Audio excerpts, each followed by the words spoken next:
इस प्रकार माता सती को भगवान श्री रघुवीर के चरित्र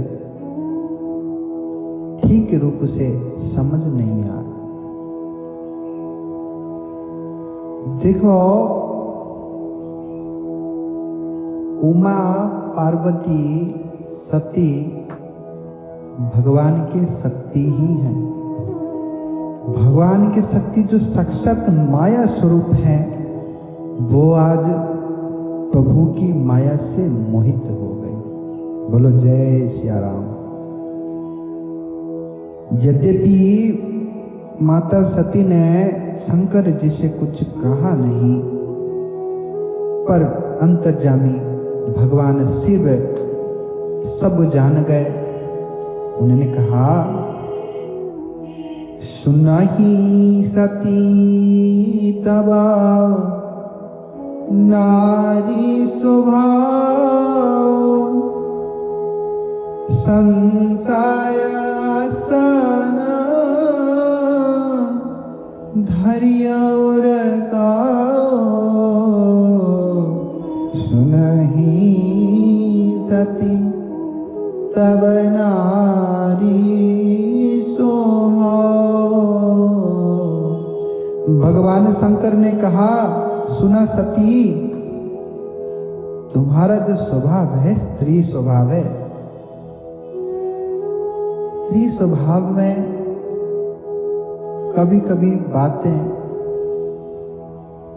ठीक ठीक रूप में समझ में नहीं आती, परंतु इसमें तनिक भी संदेह नहीं करना कि साक्षात रघुनाथ जी जो है साक्षात परम ब्रह्म परमात्मा परमेश्वर है।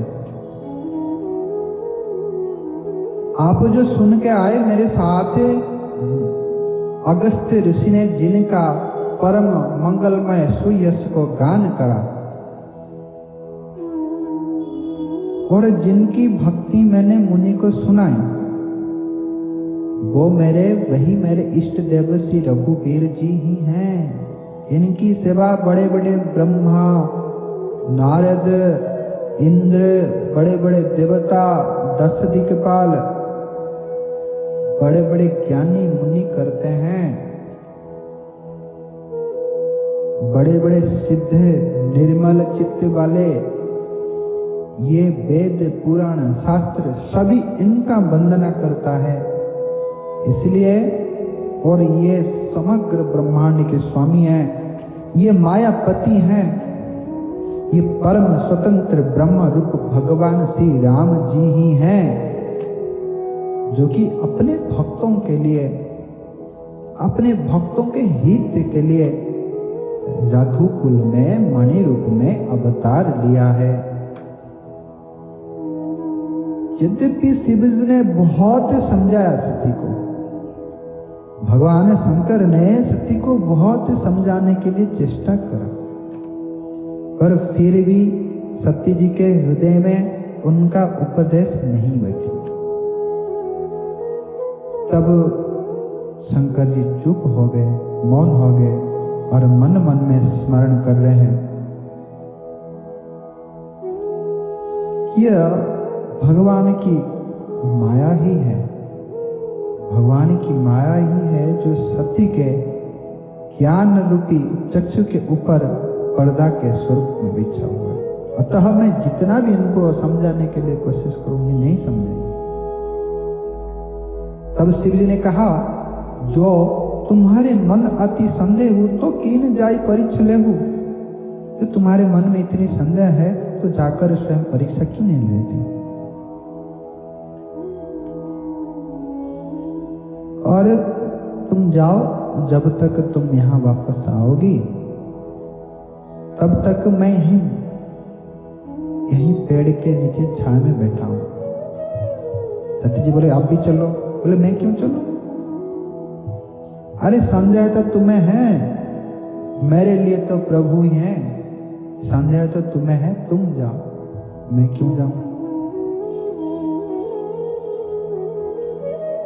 शिव जी ने कहा, देखो जा तो रहे हो भ्रम को दूर करने, परंतु जो भी करना अपने विवेक से सोच विचार कर करना।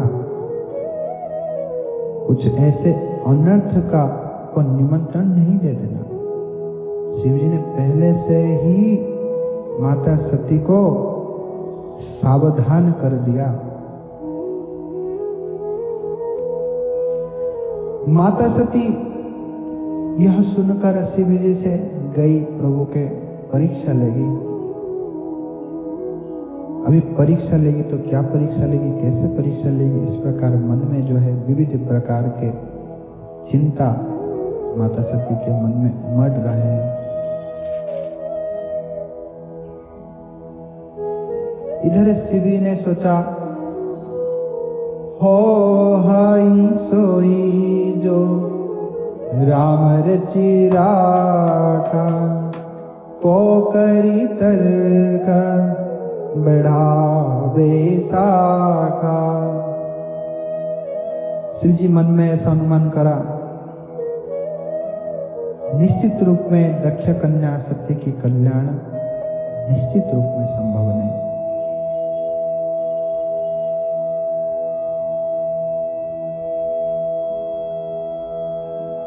मैंने इतना समझाने के लिए कोशिश करा, फिर भी समझी नहीं, अतः अभी सती का कुशल नहीं है।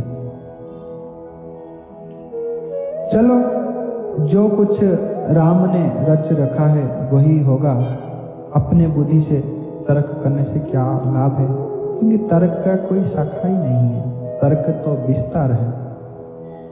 ऐसा कहकर शिव जी अस कही लगे जपन हरिनामा, गई सती जहां प्रभु सुख धामा। इस प्रकार कहकर शिव जी भगवान श्री राम के नाम जप करने लगे। सीताराम जय सीताराम, सीताराम जय सीताराम।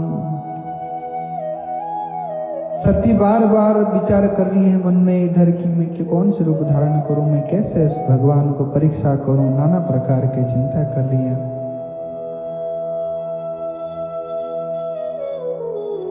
और इस प्रकार चिंता करते करे पुनि पुनि हृदय विचारु करी धरी, सीता कर रूप आगे होई चली बंधते ही जहीं अवधुत नरभु। जहां पर मनुष्य के राजा रामचंद्र भगवान आ रहे थे, उनके सम्मुख सती ने माता सीता के स्वरूप को धारण कर रूप को धारण करके भगवान श्री रामचंद्र के सम्मुख प्रकट हुई।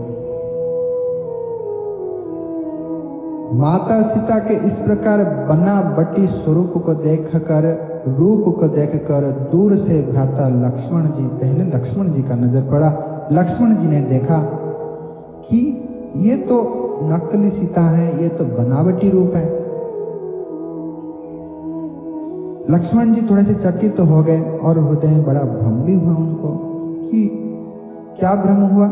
इसीलिए भ्रम नहीं हुआ कि वो समझ नहीं पाए ये कौन है, नहीं, इस प्रकार का भ्रम नहीं। भ्रम इसलिए हुआ कि माता सती ने सीता जी के स्वरूप को क्यों धारण करा।